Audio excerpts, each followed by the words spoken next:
Hello friends, welcome back to your own channel beginners point. और मैं हूँ श्रुति आपके साथ और हम देख रहे हैं क्लास 7 मैथ्स का एक्सरसाइज 11.1 का क्वेश्चन नंबर 5।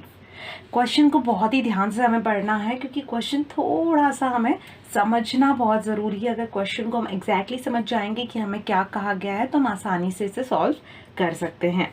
सबसे पहले आइए क्वेश्चन हम पढ़ते हैं। क्या दिया है? The area of a square park is the same as of a rectangular park. दो पार्क बने हैं, ठीक है। एक स्क्वायर पार्क है और एक पार्क जो है वो रेक्टेंगल है, राइट। और एरिया जो है दोनों पार्क के कैसे हैं? सेम है। इसका जो भी एरिया है वही इसका भी है, या जो दोनों के एरिया है वो सेम है, ठीक है।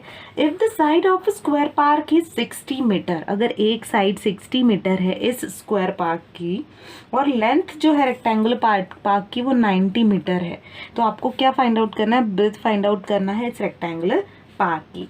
तो अब वो हम कैसे फाइंड आउट करेंगे? देखिए, अगर हमें इसकी एक चीज़ पता है, हम दोनों को, हमें तो पहले क्या करना पड़ेगा? अगर इसकी ब्रेथ फाइंड आउट करनी है तो हमें इसका एरिया पता होना ज़रूरी है। अगर एरिया पता है और लेंथ पता है तो हम इससे ब्रेथ निकाल सकते हैं।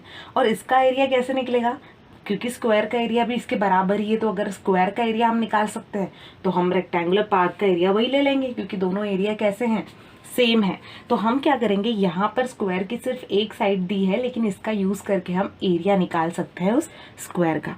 तो यहाँ पर हम लेंगे first area of square park is equal to side into side, क्योंकि हमें पता है कि स्क्वायर की चारों साइड्स कैसी होंगी? सेम होगी। अगर ये एक 60 है तो ये भी 60 होगा, ये भी 60, ये भी 60, तो यहाँ हम लेंगे 60 इंटू 60, तो 6 6 36 और ये 2 0 इसके ऊपर आएंगे और ये मीटर में था तो ये मीटर स्क्वायर हमारा एरिया आ गया।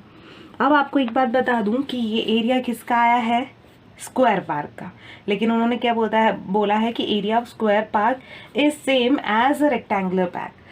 जैसा रेक्टेंगुलर पार्क का एरिया वही स्क्वायर का भी है, मतलब दोनों के एरिया सेम है।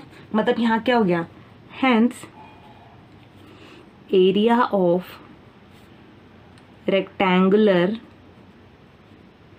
Park is equal to 3600 metre square, क्योंकि दोनों के सेम है। अगर एरिया स्क्वायर का 3600 है तो इसका भी वही होगा, क्योंकि हमें पहली क्वेश्चन बता दिया कि दोनों के एरिया सेम है। अब हमें दो चीज़ें पता चल गई हैं, रेक्टेंगल का एरिया भी पता है और रेक्टेंगल की लेंथ भी पता है, तो इससे हम ब्रेथ फाइंड आउट कर सकते हैं। तो यहाँ लिखेंगे area of rectangular park is equal to L into B. Area हमें पता है कितना है? 3600 मीटर स्क्वायर। L हमें पता है कितना है? 90, और B हमें नहीं पता, तो B को हम यहीं रहने देंगे। 3600 है, यहाँ पर 90 मल्टीप्लाई में था, इसके साथ डिवाइड में आ जाएगा।